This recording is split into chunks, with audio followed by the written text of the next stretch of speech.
The architect of solitude. The glass tower of Sentinel Systems reflected the Bangalore sunset in shards of amber and gold, but Nisha Desai noticed none of it. Hunched over 3 monitors, her fingers danced across the keyboard, weaving complex security protocols that would protect her client's most valuable digital assets. At 32, Nisha had built what industry insiders called the Fort Knox of cybersecurity firms. What those same insiders didn't know was how meticulously she had constructed her personal fortress as well. Ms. Desai, your 7 p.m. investor call is in 10 minutes, her assistant Priya announced through the intercom. Nisha barely nodded, eyes never leaving the code. 7 years ago, when she'd abandoned her position at a prestigious tech conglomerate to start Sentinel, people had called her reckless. 7 years ago, when her fiancé Vikram had chosen his family's approval over their relationship, those same people had called her poor thing. Now they called her brilliant, visionary, intimidating. She preferred those labels. Also, I've sent over the final details for the Diwali corporate event next week. The PR team needs your approval, Priya continued. Tell them whatever they decide is fine, Nisha replied. She hadn't celebrated Diwali or any holiday properly in years. The performative company party was just that, performance. Her phone vibrated with a text. Her younger brother Ajay Didi, Mom's asking if you're coming home for Diwali this year. I told her probably not, but she insists I check. Nisha stared at the message, feeling the familiar twist of guilt mixed with resolve. Their mother still held out hope that Nisha would return to normal someday, whatever that meant. Normal had never gotten anyone to where she was now. Can't this year. Major client launch. Send my love. The reply was quick. You know that's what you said last year? And the year before. She put the phone face down without responding. Her family couldn't understand, that relationships were variables in a life equation that needed stability. Friends drifted away when their priorities changed. Lovers left when you couldn't meet their expectations. Business partners betrayed you when better opportunities arose. She'd experienced all 3, had the emotional scars to prove it. Only achievement was reliable. Only success was constant. The setting sun cast long shadows across her office as she prepared for the investor call. 7 years of deliberate solitude had yielded a company valued at $400 million, her apartment in the city's most exclusive high-rise. Recognition across the tech industry, and silence. Always silence when she went home at night, Miss Desai? Priya's voice again. The Tokyo team also sent over the audio security project parameters. They're suggesting we bring in a sound engineering consultant. Nisha frowned. Why? We have perfectly capable engineers. The client specifically requested someone with expertise in audio cryptography. They've suggested Rohan Mathur. Never heard of him. He's unconventional. Used to be a musician before moving into security. But his reputation is excellent, Nisha sighed. Fine. Set up a meeting, but make it clear this is temporary consultation only. As she ended the call with her investors an hour later, Nisha allowed herself a small smile of satisfaction. Another $50 million in funding secured. Another validation that her choices had been correct. I don't need distractions, she whispered to herself as she gathered her things. I need results. But when she entered her immaculate apartment that night, the echo of her heels against marble floors seemed louder than usual. Unexpected harmonies, Rohan Mathur arrived at Sentinel Systems 20 minutes early and dressed entirely wrong. While the company's sleek lobby was filled with crisp suits and polished shoes, he stood in worn jeans, a faded band t-shirt under an unbuttoned blazer, with unruly curls barely contained by a thin leather band. The receptionist gave him a skeptical once-over before directing him to the 32nd floor. You must be Mr. Mathur, Priya said when he stepped off the elevator. She seemed amused by his appearance, but professional enough not to comment. Just Rohan works, he replied with an easy smile. The Mr. makes me feel like my father. Priya led him to a conference room where various technical diagrams covered the walls. Ms. Desai will be with you shortly. When Nisha entered exactly on time, her expression revealed nothing. She wore a perfectly tailored charcoal suit, her long black hair pulled back in a severe knot. Not a single strand out of place. Mr. Mathur, she said, extending a hand. I understand you have expertise in audio cryptography. Rohan's handshake was firm. I do. And I understand you have a client who needs innovative sound-based security protocols beyond what's currently in the market. For the next 2 hours, they dove into technical specifications. Despite his casual appearance, Rohan's knowledge was impressive. He didn't just understand the mathematics and engineering behind audio cryptography, he approached it with an intuition that surprised Nisha. You're thinking of sound waves as just another data stream, he said, sketching on a tablet. But they're physical entities that interact with environments differently than digital inputs. What if we design security that responds to acoustic signatures unique to physical spaces? Nisha found herself genuinely intrigued. You mean like a room's natural resonance? Exactly. Every room has an acoustic fingerprint. Combine that with voice recognition and frequency-shifting algorithms, and you get security that's impossible to replicate remotely, Nisha finished, ideas already forming. Rohan grinned. Now you're hearing it. By the end of the meeting, Nisha had decided to bring him on as a consultant for the full project, 8 weeks minimum. I typically work remote, Rohan said as they wrapped up. Not for this project, Nisha replied firmly. The client's requirements demand on-site development. You'll have a workspace here. Rohan studied her for a moment. You prefer controlling your environment, don't you, Ms. Desai? The observation was too direct, too personal. Nisha stiffened. I prefer efficiency, Mr. Mathur, and hands-on project management has proven most efficient. Fair enough, he said, unfazed by her coolness. But call me Rohan, please. Formality gets in the way of creativity. Over the next 3 weeks, Nisha found herself increasingly unsettled by Rohan's presence. He brought an unpredictability to her carefully structured world. He'd arrive with coffee for the entire team. He'd work in silence for hours, then suddenly play obscure instrumental music that somehow helped them solve coding problems. He knew everyone's names within days, not just engineers, but janitorial staff, cafeteria workers. Do you ever switch off? Nisha asked one evening, finding him still working at 9 p.m. Do you? He countered without looking up. I'm the company founder. It's different, is it? He finally met her eyes. We're both chasing something, Nisha. I'm just honest about enjoying the journey. What makes you think I don't enjoy it? Rohan smiled slightly. You excel at it. That's different from enjoyment. The comment lingered with her all weekend. Monday morning, she arrived to find a small package on her desk. Inside was a high-end set of noise-canceling headphones with a note, for when the world gets too loud or too quiet. Our Nisha should have found it presumptuous. Instead, that night in her silent apartment, she put them on and played a playlist Rohan had mentioned. The music filled the emptiness in a way she hadn't expected, creating spaces within herself she'd long forgotten existed. For the first time in years, the silence didn't feel like an achievement. It felt like an absence. Digital fortresses, paper hearts, the Tokyo project was progressing exceptionally well. Rohan's acoustic security system, combined with Sentinel's existing protocols, was revolutionary enough that Nisha had already filed 3 patents. Their client was ecstatic. Investors were buzzing about potential applications beyond their original scope.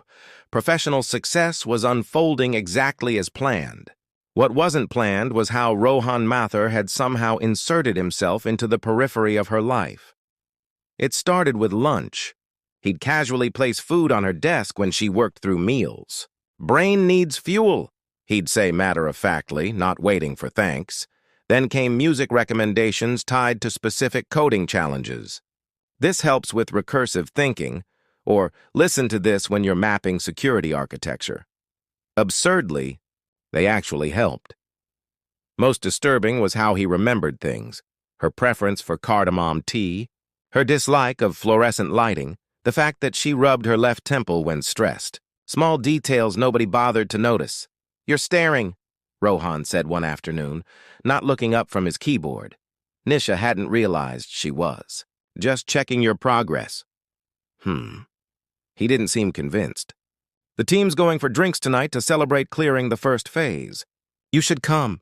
I don't socialize with employees. Rohan finally looked at her. Why not? The directness of his question caught her off guard. Most people at Sentinel had learned not to ask such things. Maintaining professional boundaries ensures clear leadership. Does it? Or does it just ensure loneliness? He held up a hand before she could respond. Sorry, too personal. But the invitation stands. That evening, from her office window, Nisha watched Rohan and her team leave together, laughing about something. She told herself the hollow feeling in her chest was just fatigue. The next morning, Priya placed a reminder on her calendar. Diwali, office closed. Nisha had completely forgotten. Any plans for the holiday? Rohan asked when he saw her looking at the notification. Work doesn't disappear because of a holiday, she replied. Neither does life. He leaned against her doorframe. Let me guess. You'll be here alone while the building's empty. Her silence confirmed his assumption. Rohan sighed. Come to dinner tomorrow night. With the team? I told you. With me. Just dinner. 2 colleagues discussing project benchmarks, if that makes it easier. His eyes held a challenge. Unless you're afraid of conversations without agendas. I'm not afraid of anything, Mr. Mather. Then prove it. 7 o'clock. The restaurant he chose was small, family-owned, with warm lighting and the scent of authentic home cooking. Nothing like the sterile, expensive establishments Nisha used for client meetings. Rohan greeted the owners by name, and they were seated at a quiet corner table. For the first 30 minutes, they actually did discuss the project. Then somehow the conversation shifted. Rohan spoke of growing up in Kolkata, of learning music from his grandfather, of abandoning a promising career in classical fusion when he discovered his knack for translating sound into security. What about you? He asked. What made you choose isolation as a business strategy? I didn't choose isolation, she said defensively. I chose focus. Rohan just looked at her, waiting. Perhaps it was the gentle glow of the diyas decorating the restaurant for Diwali, or the unexpected comfort of sitting across from someone who actually seemed interested in her answer, not just her expertise. Whatever the reason, Nisha found herself speaking of things she'd told no one. About Vikram's betrayal. About a former business partner who'd stolen her initial algorithms. About friendships that had withered when her success outpaced her peers. So you decided that people aren't worth the risk, Rohan summarized. I decided that achievement is the only reliable measure of worth, she corrected. He considered this. And yet here you are, having dinner with me. Later that night, walking back to her car, city lights reflected in puddles from an earlier rain. Nisha felt strangely unbalanced, as if something fundamental had shifted. When her phone buzzed with a text from Ajay, a photo of her mother lighting Diwali lamps with the caption, "She still sets one for you," Nisha felt tears threaten for the first time in years. Everything okay? Rohan asked, noticing her expression. Yes, she said automatically, then amended. No, I don't know. He didn't push for explanation, just walked beside her in companionable silence. When they reached her car, he simply said, Thank you for dinner, Nisha. I didn't do anything. You invited me. You showed up. That's not nothing. That night, in her apartment, the silence felt different. Less like an achievement and more like a choice she was suddenly questioning. The breaking point. The partnership with the Tokyo client was officially Sentinel Systems' most successful project to date. As the final implementation phase approached, Nisha found herself in an unfamiliar state, professionally triumphant, yet personally unsettled. Over the past 2 months, Rohan had become, not a friend exactly, but a presence she'd grown accustomed to. They'd fallen into a routine, working late together. Occasional dinners disguised as project discussions, even a handful of weekend coffee meetings that had nothing to do with work at all. It was comfortable, and comfort was dangerous. The board wants to offer you a permanent position, Nisha told him one evening. They were the last two in the office, as usual. Head of Audio Security Development. It would mean establishing a new division. Rohan looked surprised. That's substantial. What does the CEO think? The CEO thinks you'd be an asset. She kept her tone professional. Your methods are unorthodox, but effective. He studied her for a moment. And what does Nisha think? The question hung between them. Before she could answer, her phone rang. Aditya Kapoor, her CFO. Nisha, we have a problem. The Tokyo security specs were just found on a developer forum. Someone leaked our proprietary protocols. The world seemed to tilt. What? How? Unknown. But the timestamp suggests it happened 3 days ago. Our client is livid. They're threatening to pull out entirely and sue for breach of contract. Nisha's mind raced. Only 5 people had access to those complete specs. Herself, Aditya, Priya, their lead developer Samir, and Rohan. She ended the call and turned to him, ice forming around her heart. Did you know about this? About what? His confusion seemed genuine, but she'd been fooled before. The Tokyo security protocols were leaked online 3 days ago, after our last project meeting. Understanding dawned on his face. And you think I did it? You had access.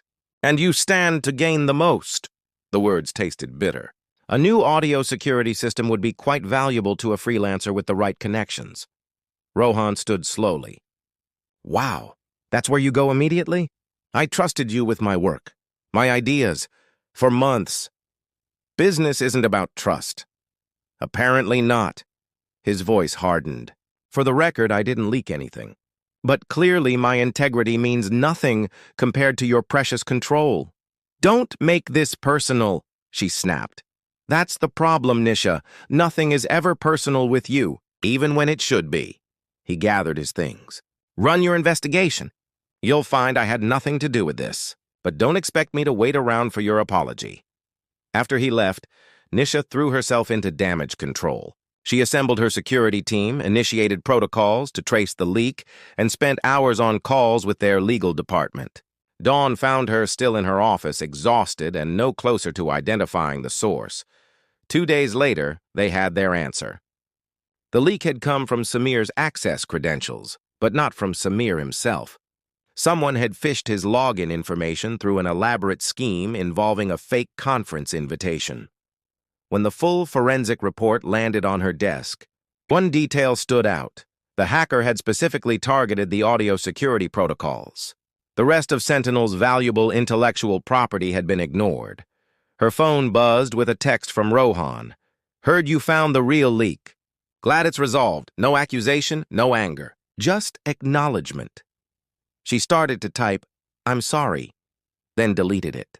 Started again. The position offer still stands. Deleted that too. Finally, she wrote, I should have trusted you. His reply came quickly, yes, you should have. But trust has never been your strong suit, has it? The truth of his words stung more than any accusation. That night, pacing her empty apartment, Nisha confronted what she'd been avoiding for months. Her fortress of success and solitude had protected her from pain. Yes, but also from connection. From growth. From life itself. On impulse, she called her brother. Didi? Ajay answered, surprise evident in his voice. Is everything okay? No, Nisha admitted, her voice breaking. I think I've made a terrible mistake. Recalibration. The morning after her conversation with Ajay, Nisha did something unprecedented. She took a day off. No emails, no calls, no emergency meetings. She simply sent a message to Priya saying she would be unavailable and turned off her phone. Then she drove to her childhood home in the outskirts of Bangalore for the first time in nearly 3 years. Her mother's shock quickly melted into tearful joy. They spent the day reconnecting awkwardly at first, then with growing ease. Nisha helped prepare lunch, listened to neighborhood stories, and finally told her mother about Sentinel's successes and struggles. About the Tokyo project, about Rohan. He sounds special, her mother observed. Someone who sees the real you. The real me is my work, Nisha insisted. Her mother smiled gently. No, Beta. Your work is what you do. The real you is who you are when no one is watching, and who you wish was watching when you achieve something meaningful. The word stayed with her as she drove back to the city that evening. For years, her achievements had existed in a vacuum. Congratulatory emails and financial reports her only validation. When the Tokyo project had succeeded, her first instinct had been to tell Rohan. The following morning, she called an all-hands meeting. Standing before her employees, Nisha did something else unprecedented. She admitted a mistake. Our recent security breach exposed a vulnerability not just in our systems, but in our company culture, she told them. I've emphasized individual achievement over collaboration, results over relationships. That ends today. The changes she outlined were substantial. Team-building initiatives, more collaborative decision-making, regular social events, even a mentorship program. Her executive team looked stunned. Her employees looked cautiously hopeful. Later that day, she sent an email to Rohan. If you're willing to talk, I'd like to meet. They met at a small park near his apartment. The afternoon light cast long shadows as Nisha struggled to find the right words. I've spent 7 years building walls, she finally said. They protected me, but they also imprisoned me. I'm trying to recalibrate. Rohan was quiet for a moment. Why are you telling me this? Because you were right. About me. About everything. She met his eyes. And because I miss you. As a potential employee?